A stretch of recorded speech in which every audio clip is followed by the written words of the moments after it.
Today I have a great pleasure to have with us the Honorable Secretary General of the United Nations to come and share with us a perspective on the strengthening the partnership amid uncertainty. As you all know, the last couple of days there are a lot of motion in this town, Bali. Foreign Minister meeting, the leader of ASEAN plus bilateral, so many things happening. And it is interesting that the last couple of days also across, the street, here, we have a whole series of meetings of the business community.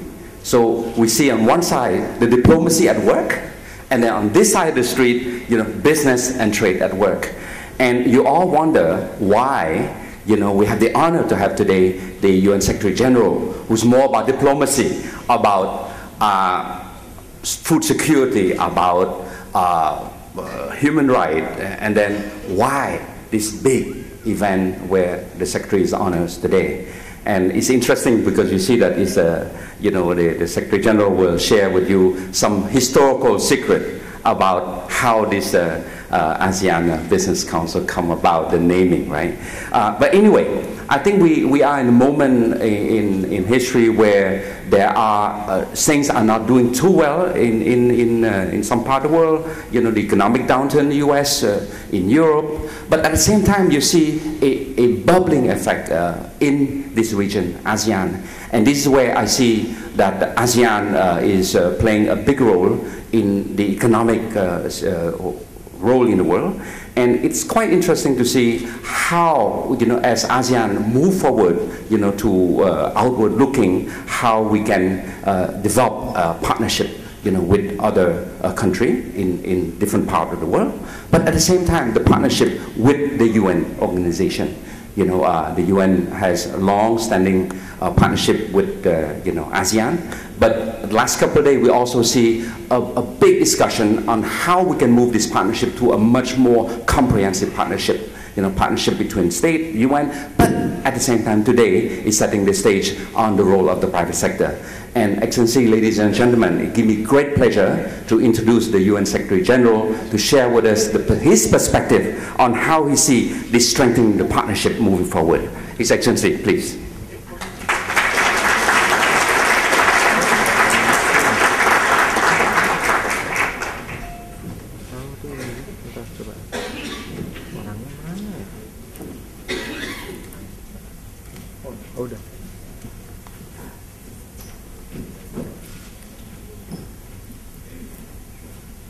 Excellencies, Dr. SokSiphana, Advisor of the Royal Government of Cambodia, Mr.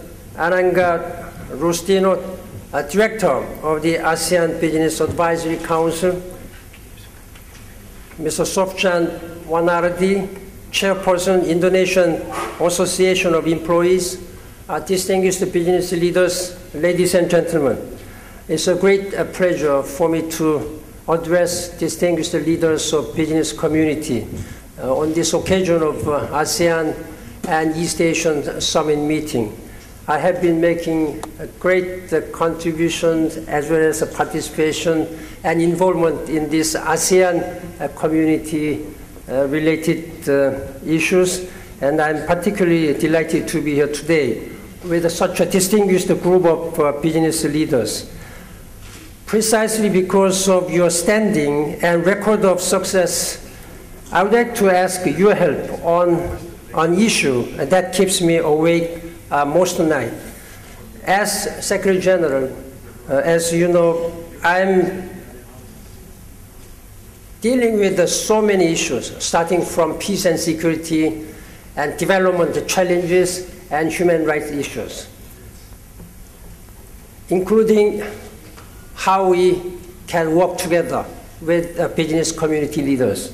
One good lesson which I have learned during the last 5 years as a Secretary General is that United Nations cannot properly function without the strong support and participation of business leaders.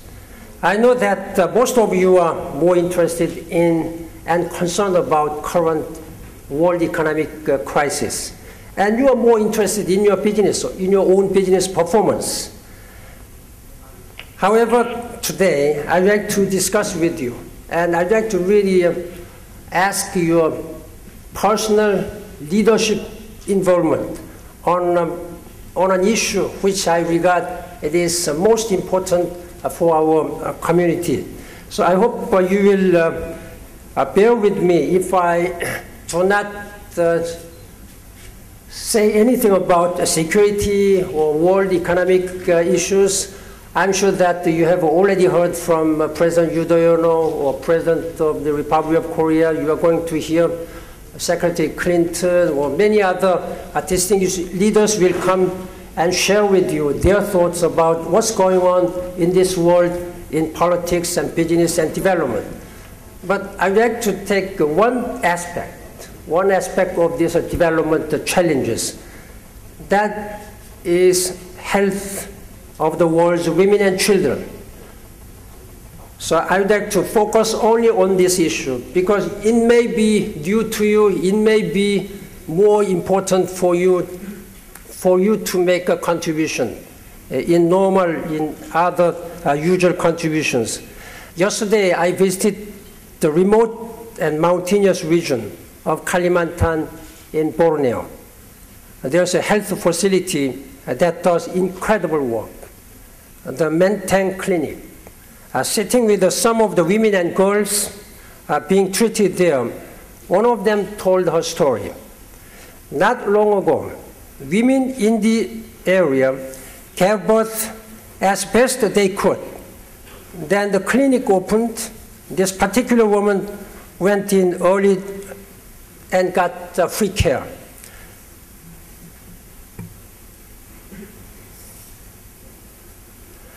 And when she experienced complications with the pregnancy, a trained midwife was there to help.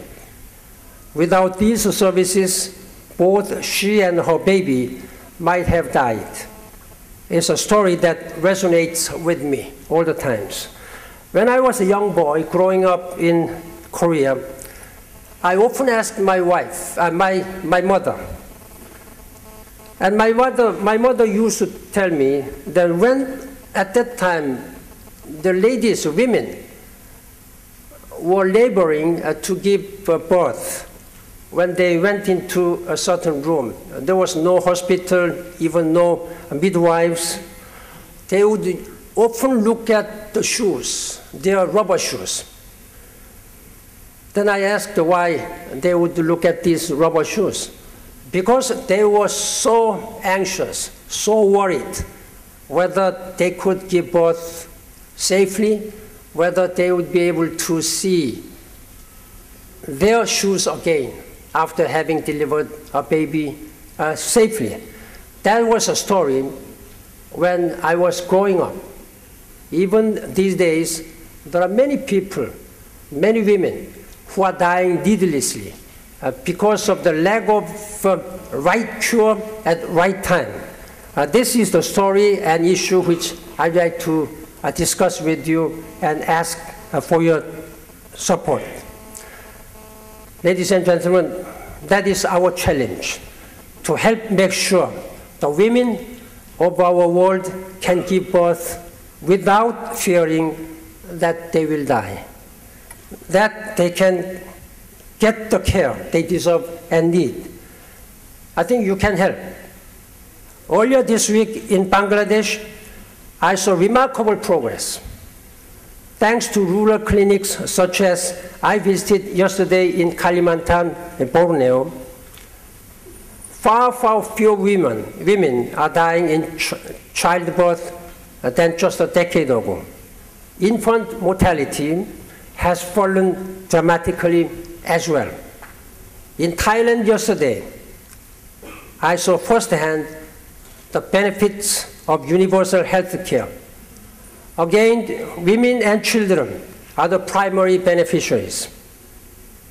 But what struck me especially is how Thailand began this program long ago, when her per capita income was just $400.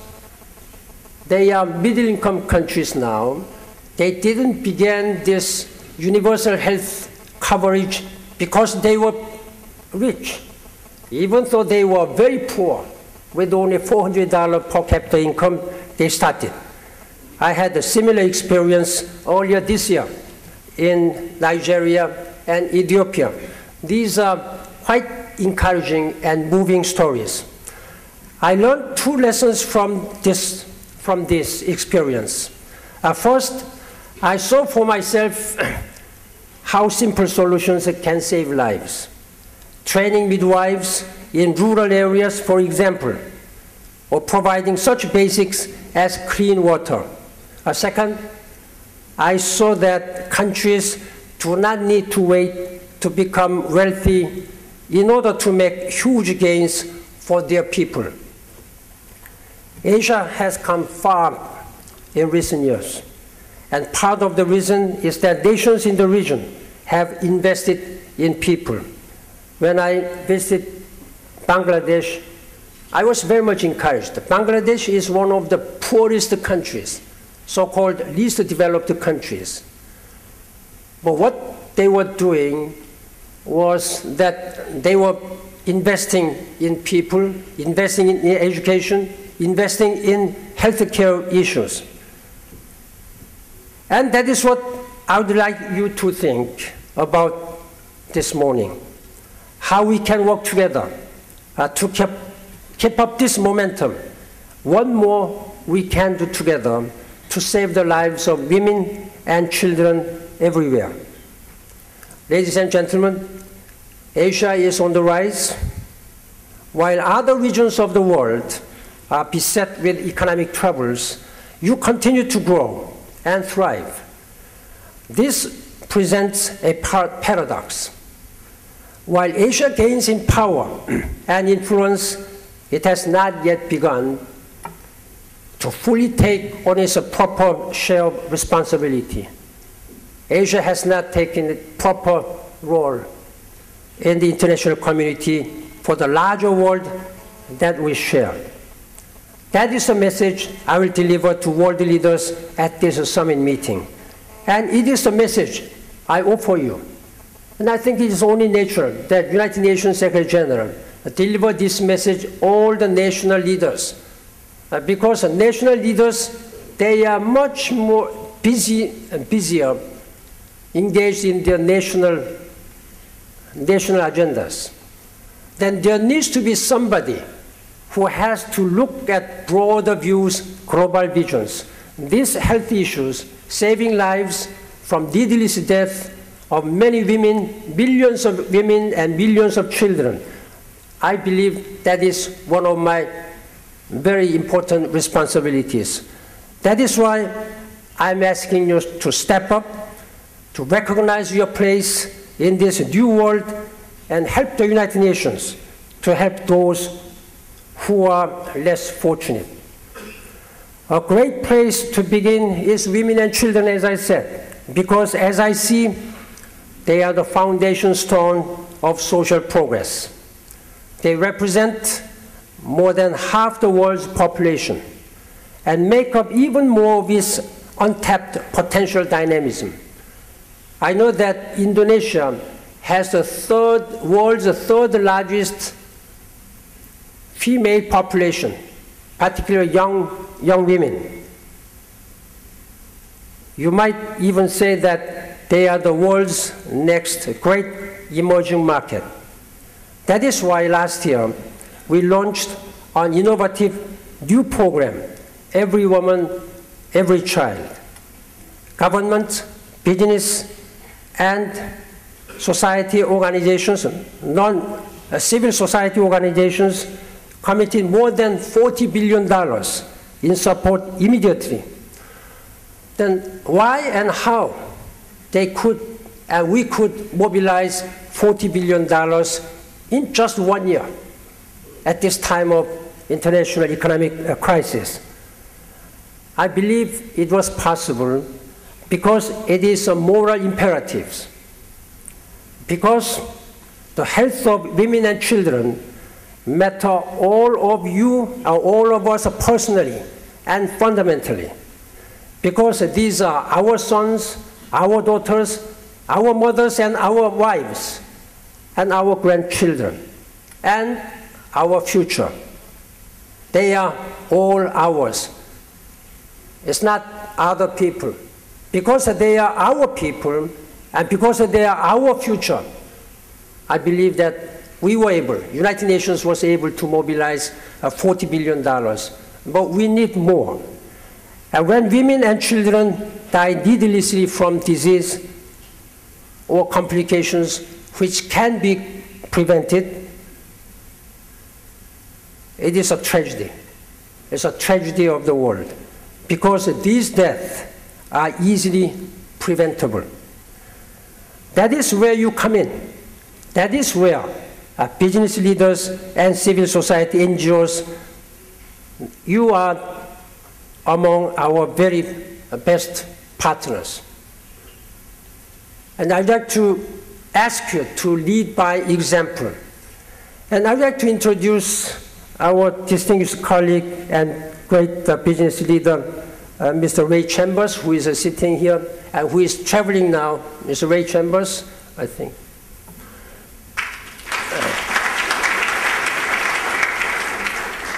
You might have heard about him, or some might not have heard about him. But he's a very famous businessman, very successful businessman, first of all. But he has turned himself as a very great humanitarian leader, an MDG advocate, because of his strong commitment to save lives from malaria, providing more than 300 million bed nets, insecticide-treated bed nets to African children. He was nominated as one of the 100 most influential persons of the world by Time magazine just a couple of months ago. And he's my special advisor on malaria and MDG advocate. I hope each and everyone will follow his example. You can do it. That's why I'm here. I'm not going to talk anything about politics, anything about human rights. You will hear a lot about all these issues coming 2 days from world leaders. Governments have to set the stage for effective health care, to be sure. But the private sector and civil society can help deliver it. Businesses around the world are already making a huge difference. Soft drink manufacturers are helping to distribute clean water. Pharmaceutical companies are reducing the cost of medicine and vaccines and helping to make sure that healthcare reaches more people in the poorest communities. Cellular phone companies are increasingly helping put women in remote areas in touch with the doctors and nurses to get the care they need.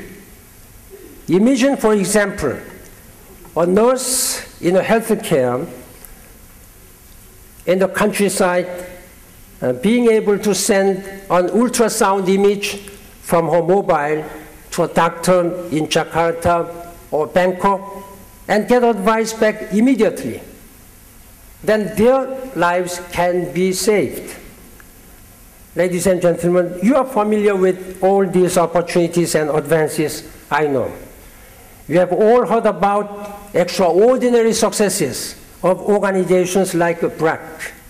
This is Bangladesh Rural Advancement Committee to change people's lives with simple solutions using entrepreneurship and individual enterprise as their model. This is what I'm asking you today during this summit meeting. The United Nations counts on you as a key partner in building the future we want. I invite you to join that future through our UN Global Compact. 6 of ASEAN's 10 nations have local Global Compact networks. I hope new networks soon will be established, and that many of the companies in this room will be among them, joining Global Compact. This UN Global Compact spans many United Nations goals: development, human rights, environmental and climate change, and fighting poverty. I urge you to lend your support where you can, consistent with your company's core businesses and high corporate standards. I'll tell you one story.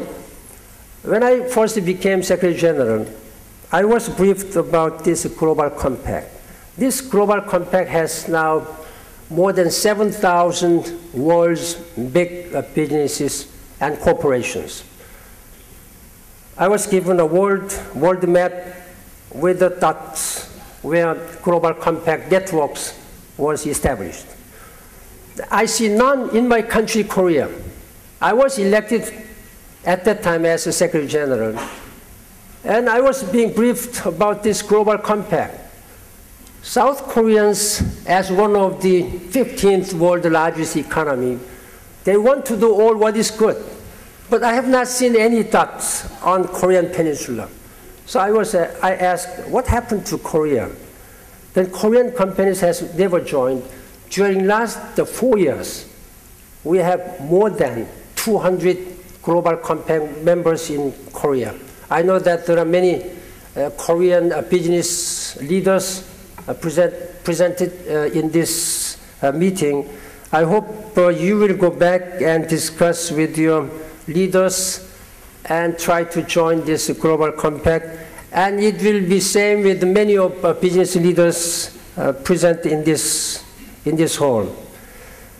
But please remember, the health of women and children is core to everything, from the productive of your own workforce to the well-being of the planet. When mothers are healthy, the children are healthy. And when children and mothers are healthy, then communities and nations cannot but be healthy. Then the whole world will be healthy. I really count on the leadership of ASEAN business leaders. I know most of you that are the members of this ABAC, Asian Business Advisory Council.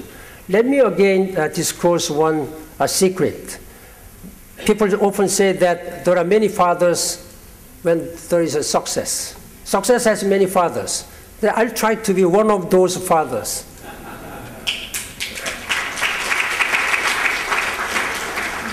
When I was working as APEC SOM, we were discussing how APEC can work together with the business, how we can get support from business community.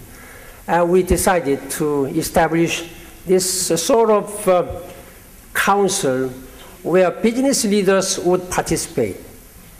And at that time even, APEC Summit meeting has invited many business leaders, like ASEAN Summit is doing now. And we discussed about how to name this council. There were many proposals.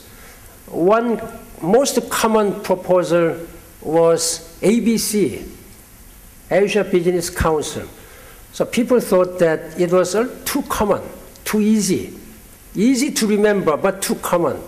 So I proposed, let us name it ABAC, Asia Business Advisory Council.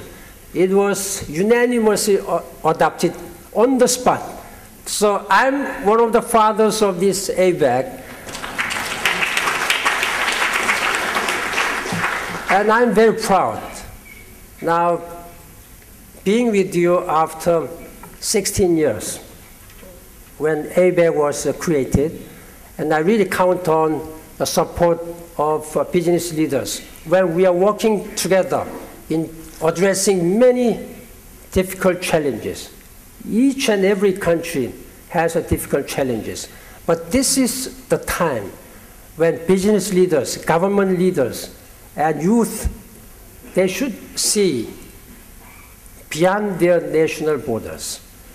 This is the right time that we have to be united with a strong sense of solidarity to address all these challenges, starting from climate change, food crisis, nutrition, and energy shortages, and gender empowerment, water scarcity, and women and children's health. Those are all the issues which we have to work together to make differences, to make whole this world better for all, where anybody, all the people can live free of want, free of threat, free of insecurity, and free of health concerns. So, ladies and gentlemen, let us work together to make this world better for all. Thank you very much for your leadership. Thank you.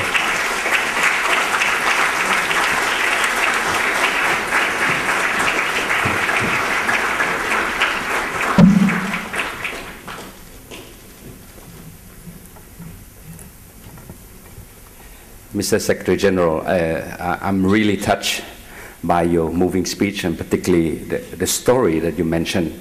And coming from Cambodia, a country that have gone through genocide and years of difficulty, I must say that the message, the story of the Secretary General could as well be about Cambodia. And this is something that it really touched me in the sense that you mentioned the story about Thailand, also how even when they were still at $400 GDP per capita, they have started thinking of universal health care. And the challenge is, I would say that next year, Cambodia will have the honor to be the chairman of the ASEAN.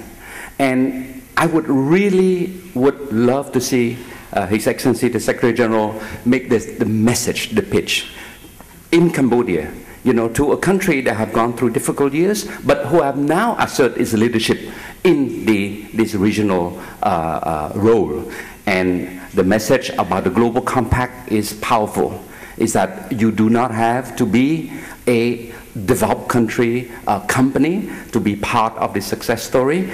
Cambodia should take the leadership also. We're still a least developed country, but here is an opportunity. And Excellency, it's really a pleasure. It's a moving story, and we really look forward to hear you make similar pitch to the Cambodian company to take a more assertive role and to work with your advisor on how we can make this world a better place. And again, this is the message that I like all of us to remember from this event, that partnership is not all about money. This summit about investment and trade is not about just business. It's about business for the betterment of our people around the world. So once again, I like to ask the audience to give a big applause to His Executive Secretary General. Yes.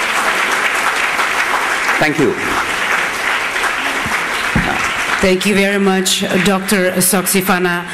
Before you leave, His Excellency Ban Ki-moon, we would like to extend with you a token of appreciation from the committee.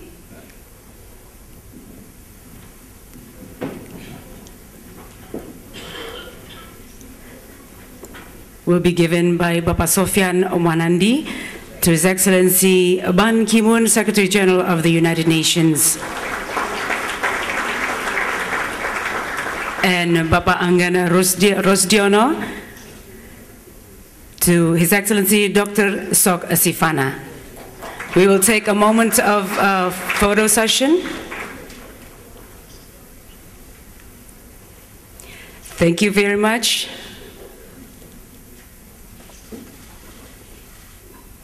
Once again, thank you very much, His Excellency, for addressing your keynote speech on this very important occasion.